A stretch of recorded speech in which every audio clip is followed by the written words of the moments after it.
Okay, in the name of the Father, Son, and Holy Spirit, one God, amen. I am super excited to be here and to be talking about this topic. So we're talking about the 5 love languages, and we'll talk, I'm actually happy to be giving the first one because I can give an intro that I enjoy about the topic and what it's about. So the purpose of this is I want you to think about yourself and think about others, right? And we're going to focus on God and like a romantic partner, like a dating partner, engagement, like your fiance or your wife. And I was like thinking about this, especially when I was like around the younger ages of the range in this group, that like whenever somebody talks about marriage or relationships, I would like tune out and be like, this doesn't apply to me, I'm only 6 years old or whatever. But there's gonna come a time when this matters for you. But I also want to tell you that this matters for you now because we, as a culture, as a community, we're not used to thinking about relationships as like a normal part of life. We think about it as like this thing that happens over there with those people, you know, and then like one day I'm going to be one of those people, but now I'm not one of those people, right? But I want you to be used to the language of relationships, be used to thinking about healthy relationships, be used to looking at relationships around you now and understanding why things are going well or not going well, okay? So we're going to talk about all that stuff, and if you have any questions, please raise your hand and tell me, okay? So, communicating love. Love is a very big thing, right? There's so many things about love. In the early stages of any love relationship, this is you and God, you and a friend, you and a coworker, even you in your service relationship. In the early stages of a relationship, any expression of love is usually like a big deal, right? So imagine, let's just use a very simple example. You get to work, like it's your first day on the job, right? And anybody that does anything for you, you're gonna be smiling, right? It's your first day on the job. You wanna make a good impression. You want everyone to think you're like a pleasant person, even though you're horrible. No, I'm just kidding. But you want everyone to think you're a pleasant person. And so somebody's gonna be like, oh, hey, I got you these reading materials. It's 60 pages. Yeah, it'll be good for you to read it tomorrow. And then you'd be like, oh, thank you so much for helping me. That's really nice of you to give me 60 pages of reading materials that I need to finish by tomorrow. Thank you, right? And then if like you just, I don't know what it is, like if you like a guy and he buys you like this table and he says, we're gonna use it to read the Bible together. You're gonna be like, oh, he got me a table. You know, it's so pretty, right? Or whatever it is, right? In the early stages of a relationship, any expression of love is magnified. All expressions are magnified. And even think about your relationship with God. When you first started growing in your relationship with God, anybody that tells you anything about God, you're like, oh, wow, God is amazing, you know? I love to pray, I love to go to church, I love to read the Bible, I love to go to fellowship, I love liturgy, I love, right? So that's what it's, but then over time, all of a sudden, all these like feelings no longer magnified. So, and what ends up happening is we end up settling into our natural or most like familiar expressions of love, okay? So, and let me give you some examples here, right? So actually, so what I want to tell you is that, so over time, if like, with your partner, what you find worked so much, over time might work less and less effectively, okay? So let me give you some examples to show you that sometimes the way you look at communicating love is not so straightforward. One time we were I was in a service, and it was a service where a father like got up to speak, right? And his son was there, and he just all of a sudden said, I work so hard for my children. I work 2 jobs, I do all these things, I come home really tired. They have to know I love them. And so someone asked his father, he said, what, do you ever tell your kids that you love them? He's like, no, I don't tell my kids I love them. They don't need to tell them. Do you see how much work I do? Right? So this father was giving love in the way that he wanted to receive it. But he wasn't giving love thinking, is this the way my son or my daughter want to receive it? Is this the most effective way for my son or my daughter? This partner that I have in life. in this relationship. Also, a mother I know, she always likes to help, right? And her son is like going crazy, right? Like every time her son wants to do like this little thing, she wants to like give him food, give him bottles of water, call Aunt, Fasolia to help them, do this to do that. He wants to just give help. And the son is like, I'm gonna be all right. Everything's gonna be fine. I promise, like, I've driven to school before, like I can do this, right? But her way of giving love is by giving these like gifts and service. And all he wants is maybe just some affirmation, like you're gonna have a great day, hope your ride goes well, hope there isn't a lot of traffic. And that's all he wants, right? Maybe a hug, whatever, right, when he's leaving. But she wants to just give him all this stuff. The other problem, so that problem there is that we give love the way we want to receive it. But we should be giving love the way the other person wants to receive it, okay? We need to ask ourselves, what is most effective for that person? What are some problems with that? One is that we ourselves have a hard time articulating the type of love that we like. We don't even know what love we like to receive, right? And I'm going to go through the 5 love languages in detail. I don't even know if someone tells me, what I can't even ask questions, right? Like what means most to you in love? I don't know. Like sometimes it's hard. It needs a lot of thinking, a lot of like asking myself questions about myself, right? I have to look back. Well, when I was younger, my mom used to do this, and I really liked that. And also my mom used to do that, and I really like that. So I like to receive this. I don't like to receive that. I have to think back. And the other thing is that we don't know how to identify what matters to the other person. I just want to say one more thing before I get into the 5 love languages specifically, is that your primary love language is determined by the home you grew up in and your personality. So one of our servants used to tell us that when he was young, Emily, like there was a lot of talking, but it's not like when he came home or hugging him, not like the most touchy type of people, right? They were very loving, very, very loving. But they didn't express love by giving him a hug. His wife, this man's wife, her parents were very different, right? Every time she'd come home, every time she'd like get an A on her homework, every time she'd eat broccoli, her parents would like give her a hug. Bravo, ya habibti al-broccoli, halwa awi, whatever, right? And give her a hug, right? So imagine these two people coming from these homes and their personalities and stuff, and they get married. And now the wife wants hugs, and she wants, whatever else, I don't know, just, what else do married couples do? Flowers. Huh? Flowers. No, flowers are gifts. But it's a good point. But flowers are gifts. That's another kind. But she wants physical touch, right? She wants a kiss. She wants a hug. She wants just a pat on the back, like something, right? Or just to put his arm around her. And he is like, he wants to talk. He wants to think. He wants to whatever. There's maybe someone to help him.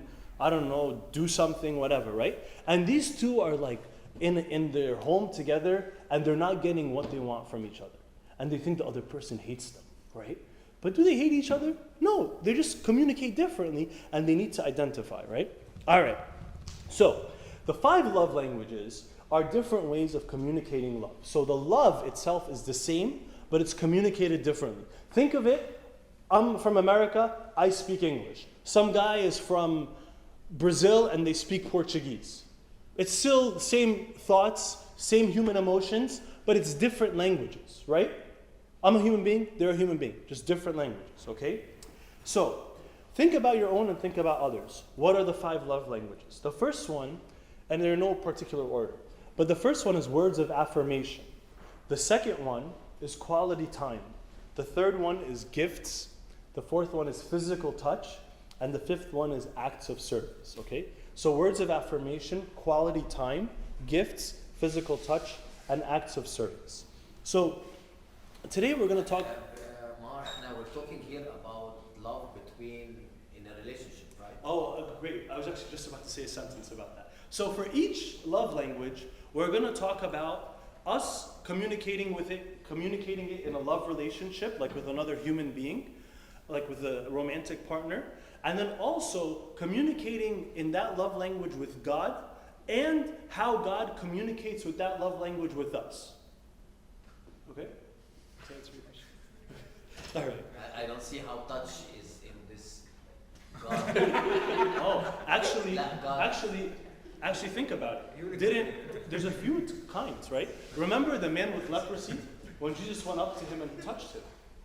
No, I mean now. Oh, like right now. Yeah. Oh yeah, I understand what you're saying. Communions? And طبعا في touch that we're gonna have a big problem. Yeah, that's why I didn't choose that one. I'm giving the first one, so I could have chosen any of the 5. So no, I'm just kidding. That's fine.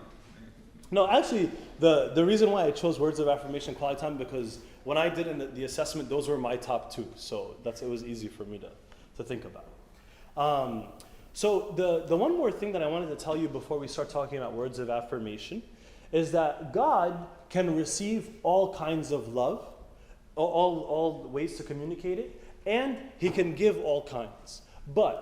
So whatever you feel comfortable with, go ahead and do it. If you're a physical touch kind of person, or if you're an acts of service kind of person, do those things somehow. Find a way to deliver that to God. Maybe physical touch means somebody fell and you can help them up, or somebody needs to be helped somewhere, or a little child needs something, right? You could give one of your Sunday school kids a hug. Maybe that's a physical touch that you're offering to God, right? But you will grow so much by trying the other kinds with God. All right. So words of affirmation. Can anybody tell me what they think words of affirmation are? Bravo. Bravo. Yeah, very good. So I say, bravo. Good job, right? Very good. Yes. Good job. Anyone else? Can anyone define words of affirmation for me? Thank you. Someone, yeah, very good. That's good. Yes. Can I get one more? Please. Please. Yeah, that's good. Can I get another one that's more complicated? Like something, it's like more Define than one it word. or just say different examples? Huh? Define it? Yeah. Encouragement? Encouragement. That's really good. Okay, good. You guys got it. So words of affirmation are providing strength and confidence through words. So you can give someone strength and confidence through words. Okay? So there are 3 kinds of affirming words: encouraging words, kind words, and humble words. And we'll go through some examples, okay? What are some encouraging words? These are things that you say like to tell someone that they will succeed. For example, you are going to win this game. Do you ever see anybody, like when we go to the high school basketball games or college basketball games, do you ever see somebody go up to one of the players and be like, dude, you're going to lose, bro. Like, you're going to lose. No, everyone's like, yo, you're going to win. You're going to make all those 3-pointers. You're going to get all those rebounds, right? Are we like prophets that we know what's going to happen? We're giving encouraging words, right? And that person, if that person hears he's going to lose, he's going to, like every time he's going to take a shot, he's going to be like, I don't care about this shot. I'm going to lose. Like, why am I working so hard? Why am I running up and down the court if I'm going to lose? But if you tell them you're going to win, they're going to win, right? Or I'm sure what you made will taste great, right? Like, I don't want to say who, but there's somebody in my life who cooks a lot for me. And every time she makes something, like, she's like, I don't know about this, I'm trying that, I'm doing this, I'm doing that. And I'm like, whatever it is going to taste great. Like, you never fail, like, to make something great, right? Yes, I know. Yes. And so that's an encouraging word. It's about, like, in the future, everything will be great, right? Or you will do a wonderful job on the project. The number of times I have to present in front of people, I get anxious all the time. Like, I'm always worried. Will they like it? Will it make sense? Do I have enough time? Am I too tired? Am I too nervous? Did I prepare enough? What if they ask me this? Blah, blah, blah, blah, blah, blah, blah, right? And all somebody needs to do, especially because it's one of my primary love language, somebody tell me, you're going to do a great job, right? That means a lot to me. Let me give you some examples from the Bible. What did God say to Gideon? In Judges 6:16, it says, and the Lord said to him, surely I will be with you, and you shall defeat the Midianites as one man. Did he defeat the Midianites yet? No. But God told him, I will be with you and you will defeat the Midianites as one man. That's an encouraging word. God gave him strength. Imagine God told him, you are going to die, bro, right? What do you think Gideon would have done? You think Gideon would have went into war with his armor and stuff? No. Job said to God, so this is God now saying, a person saying, giving a word of affirmation to God. Remember, God doesn't need love from us. But because he is in a relationship with us, he values that love so much. Job said to God, I know that you can do everything, and that no purpose of yours can be withheld from you. Words of affirmation to God are like showing your confidence in God himself, right? And that's why we say the prayer of faith, that God sees that this person believes in him. And that's why that person, through love, puts themselves in a position to receive the strength and confidence from God. All right, so that is encouraging words. What's the next one? Does anyone remember? Affirmation. No, it's all types of words of affirmation. So encouraging words, what was the next one? Humble. Kind words, very good. And then humble. Kind. All right, remember the third one is humble, guys, all right? So, any questions about encouraging, by the way? You guys are doing a great job. You will. So Listen. what if you do a messy job? Yeah, that's a great question, right? That's a great question. So, like you're saying, I knew someone was going to ask this. That you give them a word of encouragement, and then they do a bad job, right? That's what you're saying? Yeah, or you do a bad job and then what you're gonna tell them. Yeah. You can think about it, guys. If you're gonna do a bad job, I'm gonna tell you, wow, you did great. You're gonna always continue doing a bad job because you think that the bad job is great. Absolutely. Is love. There's a very important verse in 1 Corinthians 13. It says, love does not rejoice in iniquity, but rejoices in the... Who said? Truth. Who said truth? That was a good... Did anyone say it, or was it wishful thinking? Oh, it was Anton back there. Yeah. It says, love does not rejoice in iniquity, but rejoices in the truth. Does love lie? Does love ever lie? No, right? The way to grow in love is to face the truth, right? So, are you going to tell someone they did a wonderful job when you don't think they did a wonderful job, or when they didn't do a wonderful job? No. But do you have to tell them you did a horrible job and it's because you're dumb? Do you have to say that? No. Help me, guys. Imagine your son or daughter did a bad job. What are you going to tell them? Mark. But there are certain situations where you can't tell the truth. Like if a woman's pregnant and she asks how she looks. I love that's a good example, You're not gonna right? say like a cow. You're not going to say You're not going to You're say not that. going to say anything close to it. Yeah, You're but not what do you think? But think about it. Think about You it. look great as a pregnant woman. Yeah. What? Guys, think from your use your heart, use your mind. What are you gonna tell? Like someone's in the hospital, they don't look that great. They're gonna say, "How do I look?" What are you gonna say? Realistically, I'm just kidding. Yeah. Think, guys. You gotta be creative. It depends. You're all good. It depends. You're gonna say it depends. Okay. If it's my close friend, I'll tell him you look like garbage. If it's like my mom, I'll say she could be beautiful. Yeah. Okay. You also have to take into consideration the person because some people are very sensitive. So if you have a hint of saying something other than you look amazing, Yeah. they could get super upset. 'Cause Yeah. they're happy. So Yeah, and also, guys, remember, everyone is beautiful in the eyes of God, right? I mean, as long as you're not sinning, right? So maybe if someone doesn't look that nice to you, like for example, no, let's be serious, right? We know that beauty, we're gonna go off tangent here, but we know that beauty and attraction is a very subjective thing, right? Wait, all right, guys, I need to focus. All right, so we know that beauty and attraction are a very subjective thing. But in the eyes of God, every human being is beautiful, right?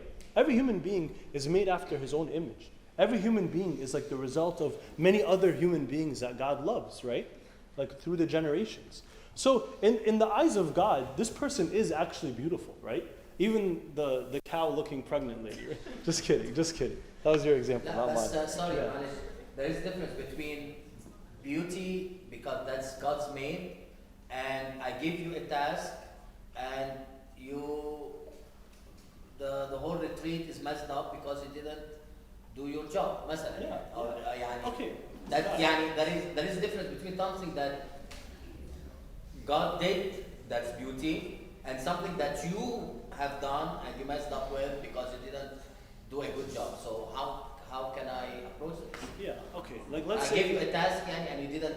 That's different than beauty. Beauty is definitely a subjective thing. very Yeah. subjective. Yeah. So you can tell someone, I saw that you worked very hard, and I know that you really meant to do a wonderful job at this, and like I really appreciate all the time you put into it. But I thought it could have been better organized in X, Y, Z areas, right? If you did that. Yeah, and if you did that, right? Isn't that nice, right? Like I got the truth.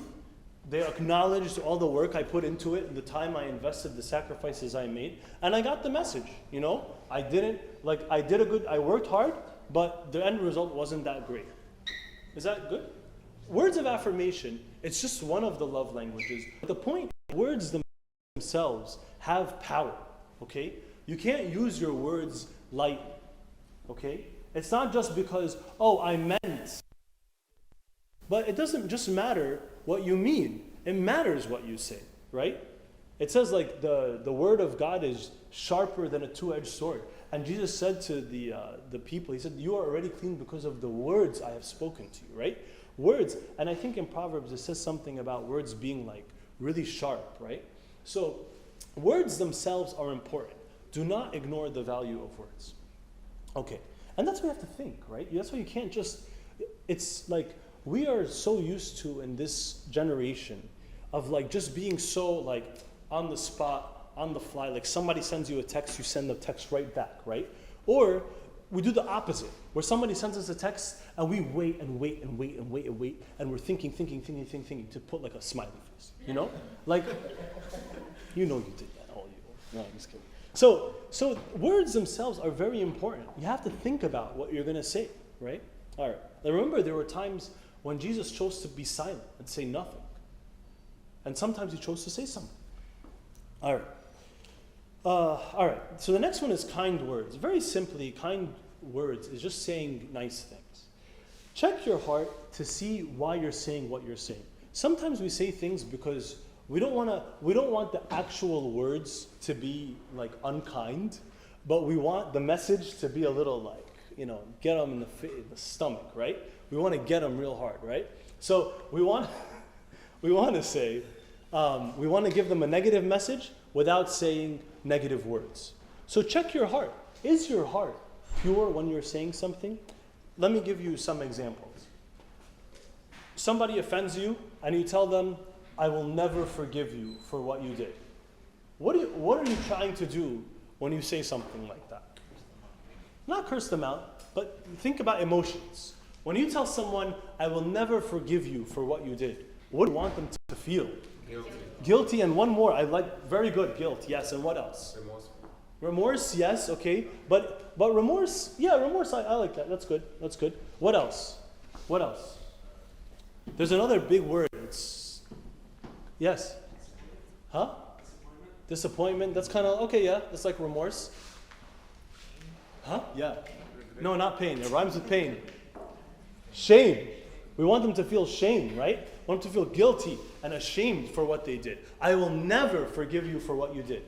As opposed to saying to that person, I was really hurt when you did this. Isn't that a very different message? And that's saying something that's kind. It's saying something in a nice way. I was hurt when you did X, Y, Z, versus I will never forgive you for what you did, right? One of them is opening the door to resolution, to letting that person say sorry, to letting them know you're revealing something about yourself versus trying to tell them something about them. All right. A nice kind word is saying you're always so good, simply I love you, right? That's a kind thing to say. Jesus said to the Samaritan woman, right? So it says in John 4, it says the woman answered and said, I have no husband. Remember he said, go call your husband? And she said, I have no husband. Jesus said to her, you have well said, I have no husband. Wasn't that nice? He could have said, he could have said a lot of bad words, right? But he didn't. He said, you have well said, I have no husband. That's a very kind thing to say. This conversation with the Samaritan woman is full of so many examples of words of affirmation. Like he could have made her feel like garbage, but she left like proclaiming the meeting that she had with him. She told everyone, all of you have to meet this person. Because when I met him, I received so much love. Because he spoke her love language, right? All right. David says to God, so this is when we use kind words with God. It says, give unto the Lord the glory due to his name. Worship the Lord in the beauty of his holiness. In the beauty of holiness, right? Saying that God's beauty is, holiness is beautiful. These are kind words that we offer to God. All right. What's the last kind of words of affirmation? Humble. Oh, see? You see, my words of affirmation worked. I told you would listen, and you did. All right. So humble words. All right. Humble words are saying something, acknowledging your dependence on that person. Okay? Sometimes, especially us, amazing Egyptian men, we have a very hard time admitting that we need something from someone, right? We have a hard time saying that. And I'm telling you, sometimes the world tells women, don't be weak. Don't be the weaker gender, the weaker sex. You don't need anything from anybody. You're the best. You're everything. But when we find that Jesus Christ himself expressed need, what does that say about us, the rest of us, right? So, an example. Just think you're as if you're married, right? The pasta you made, I wrote this down myself. So the pasta you made was delicious. When will you make it again? Versus. Telling your engaged friend, you better enjoy the cooking while it lasts, because after you get married, it's not happening, right? And your wife is there, right? You're going to say that, trying to give her this side message, right? But yes. But then the first scenario that you just said, when you're going to make it again, but then you're encouraging them to do something that's bad. If it tastes bad. Oh no, I said delicious. If it was, yeah. Look, you want it, it tastes good, and you can tell them, it was great. When can you make it again, right? As opposed to trying to tell her, you don't cook anymore, blah, blah, blah, blah, blah, and you tell your engaged friend, to get her a message, right? Not helpful. Jesus said to the Samaritan woman, a woman of Samaria came to draw water. Jesus said to her, give me a drink. He told her, I'm thirsty, give me a drink. And when he was on the cross, he said what? I thirst, right? Jesus himself expressed a need. How is it that God is saying, I need something, right? God became man and said, I need something from my own creation, right? He created water, and now he's thirsting for water, right? So this is a humble word.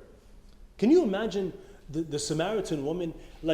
He meets the Samaritan woman. This woman, her whole culture, her whole society, looks down on her. And then she's coming to the well at the worst time to draw water for herself, so she's not seen by anyone. And he puts her in this position of being able to provide for him, right? By expressing his need for her in a humble way, he gives her power. He empowers her, right? He tells her, you can provide for me. You can do something for me, right? You have something to give. Give me a drink. Isn't that a humble position to be in? We have a hard time asking for help, right? David, and now back to God. David says, and I will walk at liberty, for I seek your precepts. I want your precepts. I need your precepts, right? And we sing that song, I want to know you, and all that stuff. All right. A few quick things that we can say just to grow in words of affirmation. Remember, as we're going through this, ask yourself, does this even matter to me? I remember there was someone who told me, when you tell me that I did a good job, it doesn't do anything for me, right? It doesn't mean anything. I know I did a good job. There are some people, if you give them acknowledgement in public, they will be so upset. They get so shy. They don't want to be acknowledged in public. But if you give them the same acknowledgement in a private room, or you take them to your office and you tell them, hey, I know I didn't say this outside, but I just want you to know that you did a great job. It will mean a lot to them, right? So, how can you grow in this area? Write down a list of all the good qualities of your partner. Just practice writing them down. Practice finding them. Give at least one compliment each day. Sometimes I feel like you have to get used to it. Practice that when you see someone, find something positive about that person, right? I like your shirt. I like what you said. I like this. This is great. Awesome. Blah. Say positive things. You'll be a better person. All right. Or write a letter to your partner. Write a letter to God. Something like a praise. Like, so this is praise, by the way, right? And ask your partner if this matters to him or her. All right. Any questions on words of affirmation? Because we're going to go to quality time. All right, is this interesting for you guys? Or yes? No? Okay. All right. Quality time. Quality time, I'm not saying quantity time. Okay? But quantity is important. So, even though quality time, you want to have a lot of quality in your time, you still need to give a certain amount of time, a certain quantity to actually achieve quality, okay? All right. What is quality time? It involves a few things. One of them is it involves being truly together. The example in the book, The 5 Love Languages, was like, imagine a father is playing with a ball with his son, right? Imagine the father is like sitting there on his on a chair, and his son is like over there, and he's on his cell phone, he's just kicking the ball back and forth, right? For like 20 minutes. That's very different from the father just actually being engaged and playing with his son, right? That's very, very different. Imagine you're having a conversation, like you're in a room with someone, and you're in the same room, but you're staring at your computer or your TV. Actually, think about when you're at work, if any of you have desk jobs or something, right? We sit there, and we're at our computer, like looking at our computer or on the phone or whatever, right? Am I spending quality time with my coworkers? No, right? All right. So be truly together. Avoid distractions. Our cell phones, by the way, have like taken over our lives. And I think I say this like all the time now, that we're so used to being externally stimulated that the text message comes in and I go for it. Or we're sitting at our computers, and depending on what you have on your computer, you get the little email notification, right? You're working on something, the email notification comes up, and you're like all of a sudden looking to the corner of your screen. You're at church, your phone vibrates, you take it out. You're trying to spend quality time with God, and your phone can't stop vibrating. Of course we can't focus. Of course we can't pray. Because we've given so much authority and power to this device, right? And if somebody tapped us and said, I want to tell you something, it would be easier for us to like ignore that or whatever. But our phones, we got to check it because it could be important person A, important person B, important person C, or unimportant person A, B, C, whatever, right? And we have all these people that could have possibly texted us. So I have to check my phone because it could be an important person or a message that I have to respond to right away. And meanwhile, it's just a smiley face, you know? And that's why I stopped praying in liturgy, because I got a smiley face, right? All right. So being truly together, the next one is, of course, learning to listen. And the one after that is learning to talk. But we'll get to that in a second. But learning to listen, okay? Learning to listen means learn to receive that person. When you're listening to someone, if someone is telling you something, learn that person. Connect with that person. Listening is not the same as hearing, of course, guys. Everyone here is hearing me. Is everybody here listening? I believe you will listen. You will listen. No, but is everyone here listening to me? Are you listening to 100% of what I'm saying? Maybe some of you 60, 70, I hope. Maybe some of you 20.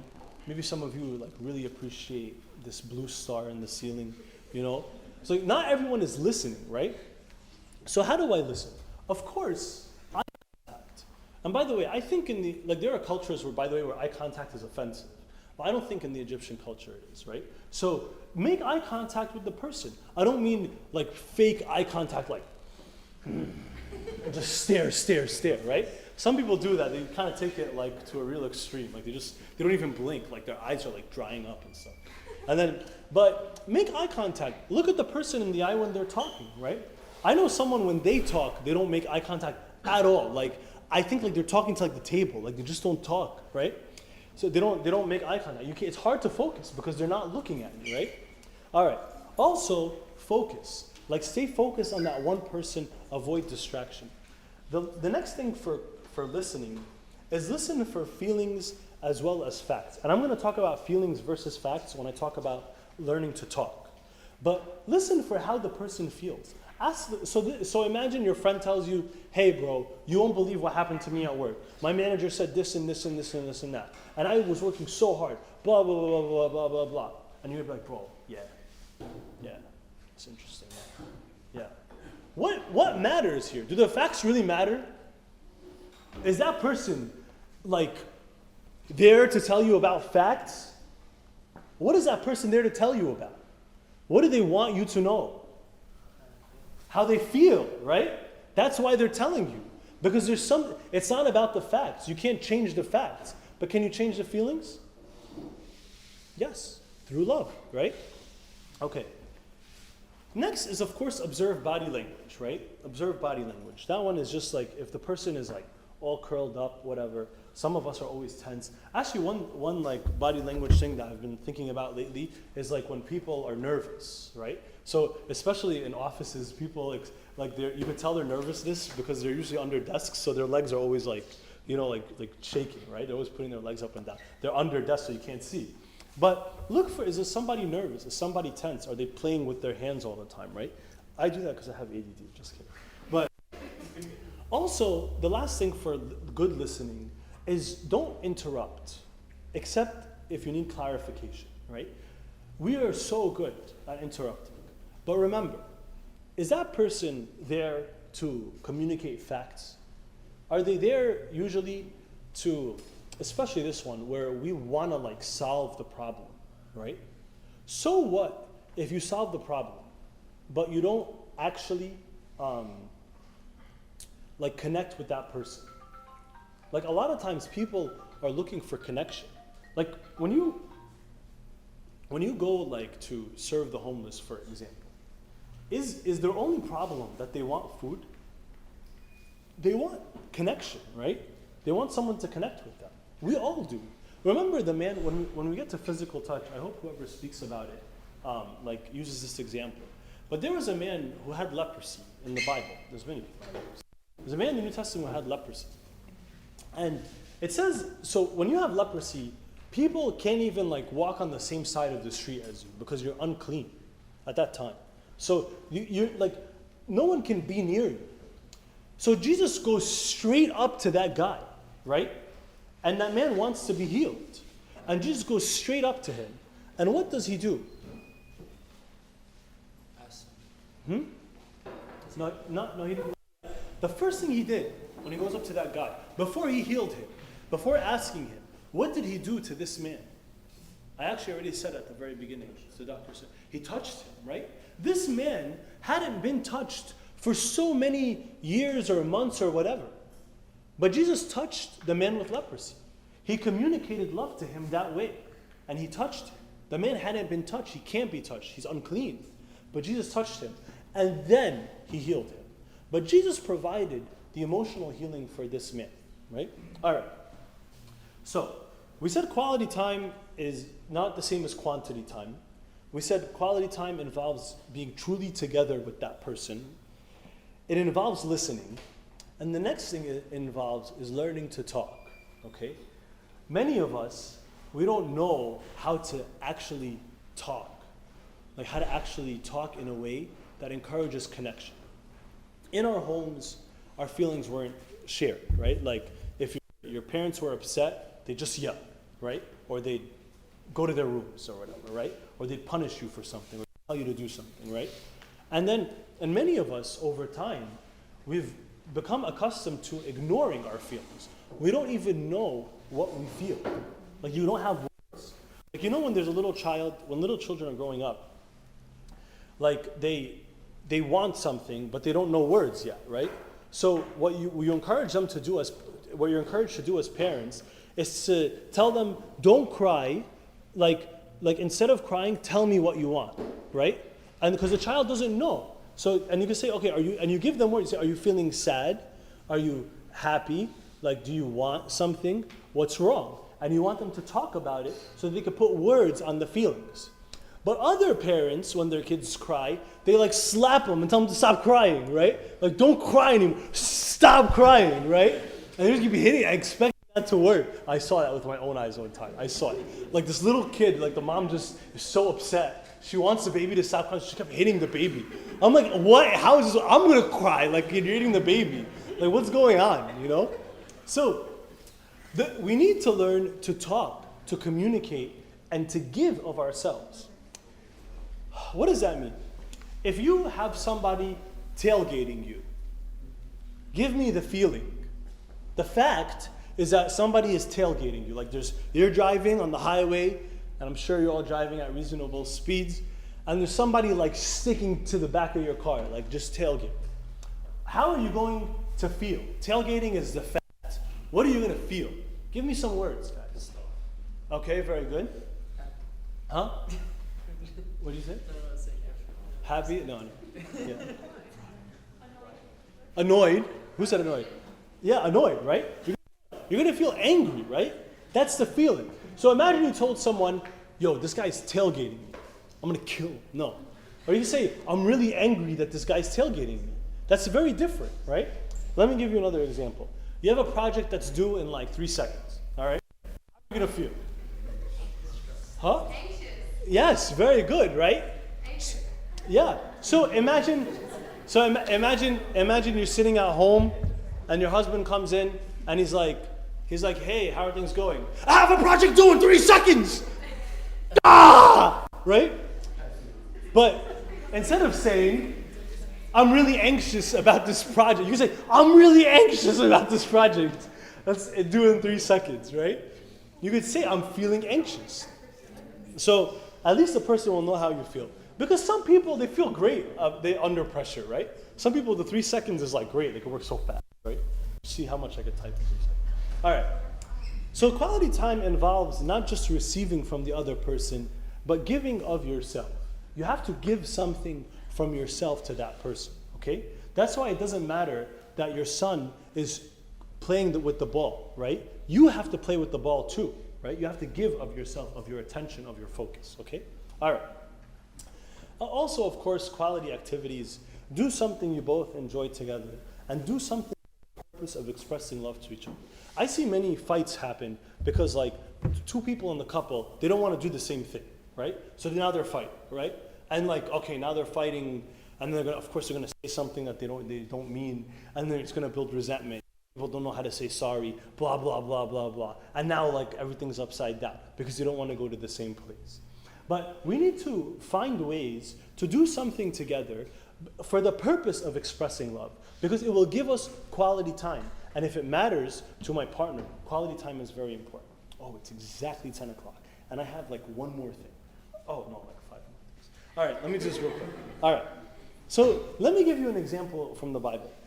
Now it happened as they went that he entered a certain village, and a certain woman named Martha welcomed him into her house.